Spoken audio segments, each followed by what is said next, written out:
স্বাধীনতা দিৱসৰ প্ৰাক্ষণত নামৰূপ আছুৰ ২৪ ঘণ্টীয়া অনশন। BVFCLৰ চতুৰ্থ গোট স্থাপন, ইউৰিয়া কেলেংকাৰী তদন্ত আৰু অসমীয়া বিৰোধী নীতিৰ বিৰুদ্ধে এই প্ৰতিবাদ।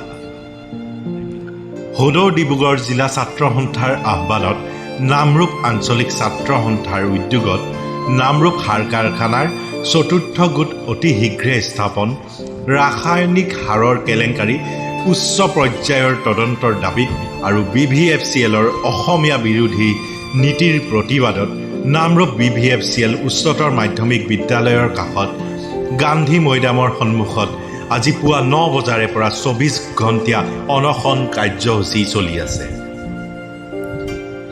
এই অনশন কাৰ্যসূচীত নামৰূপ আঞ্চলিক ছাত্ৰ সন্থাৰ সভাপতি সত্যপ্ৰতিম ৰাজপুত আৰু সাধাৰণ সম্পাদক অসীমজ্যোতি ফুকনৰ নেতৃত্বত আছুৰ প্ৰায় অৰ্ধশতাধিক বিষয়ববীয়া তথা সদস্যই অংশগ্ৰহণ কৰে। প্ৰখৰ ৰ'দত অনশন কৰাৰ বাবে নামৰূপ আঞ্চলিক ছাত্ৰ সন্থাৰ সভাপতি সত্যপ্ৰতিম ৰাজপুতৰ স্বাস্থ্যৰ কিছু অৱনতি ঘটা দেখা গৈছে। জিলা ছাত্ৰ সন্থাৰ আহ্বানত নামৰূপ আঞ্চলিক ছাত্ৰ সন্থাই আজি হায়াৰ ছেকেণ্ডেৰী ওপৰত আমি ২৪ ঘণ্টীয়া অনশন কাৰ্যসূচী কৰিছোঁ ১৫ আগষ্টৰ প্ৰাক মুহূৰ্তত। আচলতে অতি দুখৰ কথা, ২০০৬ চনতে যিটো গোট তদানীন্তন সাৰ মন্ত্ৰী, কেন্দ্ৰীয় সাৰ মন্ত্ৰী ৰামবিলাস পাছোৱান ডাঙৰীয়াই আহি আধাৰশিলা স্থাপন কৰি যোৱা গোটটো আজিলৈকে আচলতে গোটটো স্থাপন নহ'ল। আচলতে এই নামৰূপ সাৰ কাৰখানাৰ চতুৰ্থ গোটটো মাত্ৰ এটা ৰাজনৈতিক মেৰ পাকত আবদ্ধ হৈ গ'ল।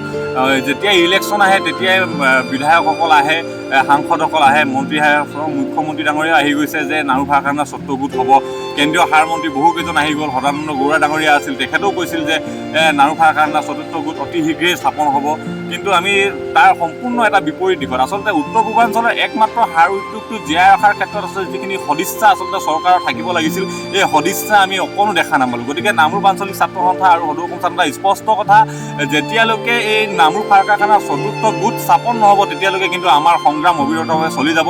আৰু দ্বিতীয়টো আমাৰ দাবী হৈছে যে নামৰূপ সাৰ কাৰখানাৰ লগত জড়িত যোৱাটো বৰ্ষত এটা বৃহৎ এটা আচলতে আমি ছাত্ৰ সন্থাই আচলতে বহুবাৰ আন্দোলন কৰি আহিছিলোঁ যে সাৰৰ ক'লা বজাৰৰ ক্ষেত্ৰত, আৰু এই সাৰৰ ক'লা বজাৰ সম্পূৰ্ণভাৱে প্ৰমাণিত হৈছিল আৰু ৯০০তকৈও অধিক বেগ ইউৰিয়া তিনিচুকীয়াত ধৰা পৰিছিল। কিন্তু এই সাৰৰ যি কেলেংকাৰী, এই কেলেংকাৰী আমি ছাত্ৰ সন্থাই এটা উচ্চ পৰ্যায়ৰ এটা তদন্ত দাবী কৰিছিলোঁ, কিন্তু সেই তদন্ত দাবী আজি পৰ্যন্ত নহ'ল।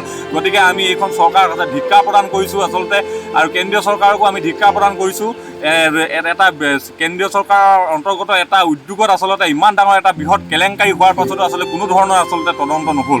আৰু তৃতীয় কথা হ'ল যে সমান্তৰালভাৱে এই নামৰূপ যি BVFCL, এই BVFCLৰ আমাৰ ইয়াৰ যিসমূহ আচলতে ৰাজহুৱা সম্পত্তি আছে, এই ৰাজহুৱা সম্পত্তিসমূহ নামৰূপৰ ওচৰ পাজৰ যিসকল ৰাইজ আছে, এই ৰাইজৰ আচলতে বহুত ত্যাগ আৰু তেওঁলোকে বহু আশাৰে আচলতে এই ফেক্টৰীটোৰ কাৰণে আচলতে মাটি হওক বা তেওঁলোকে পৰিশ্ৰম দিছিল। কিন্তু দেখা পালোঁ যে মাত্ৰ BVFCLে বৰ্তমান সময়ত মাত্ৰ নিজৰ যিসকল কৰ্মচাৰী বা এই কৰ্মচাৰীসকলৰ মাজতে আবদ্ধ থাকি তেওঁলোকৰ সা সুবিধাবোৰ প্ৰদান কৰিব ধৰিছে। কিন্তু এই নামৰূপৰ ৰাইজৰ যিসকল ৰাইজে নামৰূপৰ এই সাৰ কাৰখানাটোৰ পৰা প্ৰদূষিত বায়ু পানী খাই আছে বা বিভিন্ন দুৰাৰোগ্য ৰোগত সংক্ৰমণ হ'বলগীয়া হৈছে এই নিৰ্গত হোৱা গেছৰ পৰা, কিন্তু আমি তাৰ সম্পূৰ্ণ এটা বিপৰীত দেখা পাইছোঁ যে এই BVFCLে বৰ্তমান কি কৰিছে, আপোনাৰ প্ৰতিটো আচলতে আগতে যেনেধৰণৰ সুবিধাবোৰ আচলতে বাহাল ৰাখিছিল বা সামাজিক দায়বদ্ধতা হিচাপে যিবোৰ থাকিব লাগিছিল, সেই কোনো ধৰণৰ আচলতে বৰ্তমান সকলো আচলতে পৰিৱৰ্তন হৈছে। গতিকে আমাৰ স্পষ্ট দাবী,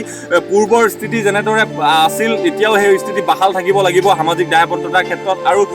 আৰু এটা কথা এইখিনিতে উল্লেখ কৰিব লাগিব, আচলতে স্বয়ং মুখ্যমন্ত্ৰী ডাঙৰীয়াই আমাৰ নামৰূপৰ সাৰ কাৰখানাটোত আহি আচলতে তেখেতে কৈছিল যে এটা নেনো ইউৰিয়া প্লাণ্ট এটা প্ৰতিষ্ঠা কৰা হ'ব। এই নেনো ইউৰিয়া প্লাণ্টটো কিন্তু আজি পৰ্যন্ত কোনো ধৰণৰ পদক্ষেপ গ্ৰহণ কৰা নহ'ল। গতিকে আমাৰ স্পষ্ট কথা, অতি শীঘ্ৰেই আমাক এই নেনো ইউৰিয়া প্লাণ্টটো আমাৰ ইয়াত স্থাপন কৰিব লাগে। আৰু তাৰ উপৰিও BVFCLৰ ভিতৰচোৱাত আমি বহু বিসংগতি বা খেলি মেলি দেখা পাইছোঁ। আমাৰ ইয়াত উচ্চ পৰ্যায়ত যিসকল বিষয়ববীয়া আছে, বিষয়ববীয়াসকলৰ কাৰণে লাখ টকীয়া আচবাব ক্ৰয় কৰা হৈছে, বিভিন্ন জাক জমকতাৰে সাংস্কৃতিক অনুষ্ঠান পাতি টকাৰ অপচয় কৰা হৈছে। কিন্তু আমাৰ কথা হ'ল যে নামৰূপ সাৰ কাৰখানা চতুৰ্থ গোটৰ ক্ষেত্ৰত কিয় আজিলৈকে কিন্তু তৎপৰতা দেখুওৱা নগ'ল।